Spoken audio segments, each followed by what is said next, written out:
Hello દોસ્તો, તો નવા વિડીયોમાં તમારું સ્વાગત છે। આ તમને જે મારી પાછળ દેખાય છે એ રસ્તો જાય છે પાવાગઢ મહાકાળી માના મંદિર ઉપર, અને આપણે અહીં આવી ગયા છે જે એક જૂનું સ્થાપત્ય છે ત્યાં, એટલે કે પાવાગઢ અને ચાંપાનેરનું એક આગવી ઓળખ, આન બાન અને શાન, 7 કમાન। તો હવે હું તમને બતાવવા જઈ રહ્યો છું 7 કમાન। તો 7 કમાનની રચના જે છે એ પ્રકારે થયેલી છે કે એકબીજા પથ્થર જે છે એ કોઈ પણ જાતના આધાર વગર એકબીજા સાથે ગોઠવાયેલા છે, અને એની જે રચના જે છે એ કમાન જેવી થાય છે, એટલે એને કમાન તરીકે ઓળખવામાં આવે છે। અને મારી સાથે છે અમારા અલગારી મિત્ર હાય મનીષભાઈ। તો હવે તમને 7 કમાન બતાવવા જાઓ એ પહેલાં તમે જો મારી પાછળ તમને જે દેખાય છે ત્યાંથી પાણીનું વહેણ જે છે એ અહીંયા આવે છે। હવે હું તમને વ્યૂ બતાવી દઉં, તમે જોઈ લો એકવાર।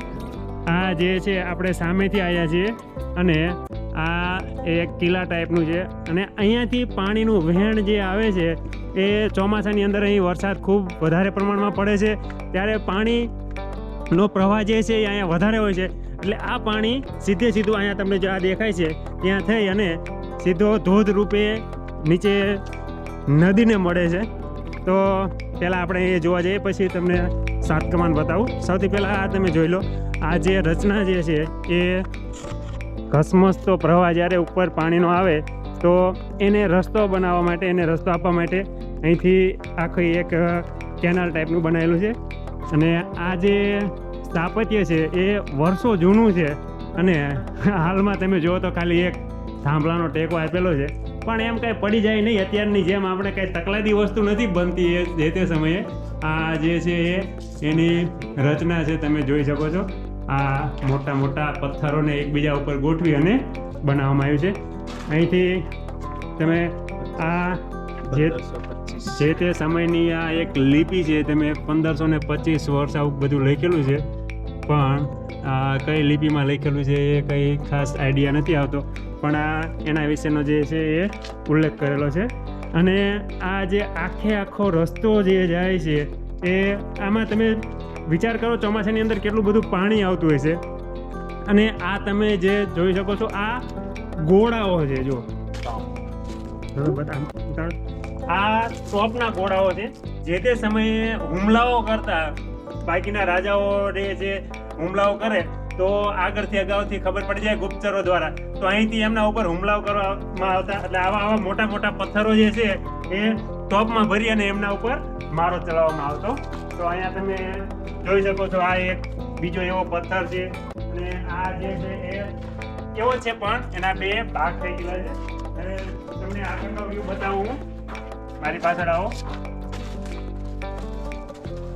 અહીંયાથી તમે જોઈ શકો છો આ તમે માટીનો આ બધો દળ જોવો, અહીંયા કેટલા બધા મોટા પ્રમાણમાં અહીંયા પાણી આવતું હોય છે। ઉપરથી પર્વત ઉપરથી જે પાણી આવે છે એનો ઘસમસતો પ્રવાહ સીધો ત્યાંથી રસ્તા વાટે અહીંયા આવે છે, અને એની જોડે જોડે એને માટીને પણ લઈ આવે છે।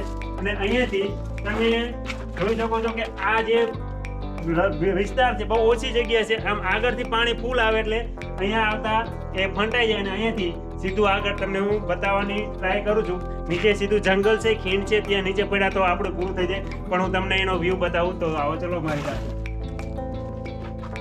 આ રચના જે બહુ સરસ મજાની છે પાણીના નિકાલ માટેની, હવે તમે જુઓ અહીંયાથી એનો પ્રવાહ જે છે એ સીધો નીચે પડે છે, અને અહીંયા એક ધોધની રચના થાય છે, તમે જોઈ શકો છો। અને બાકી તમે આ જો આ બધો જે છે એ જંગલનો વિસ્તાર છે। તો આ છે 7 કમાનનો વિસ્તાર।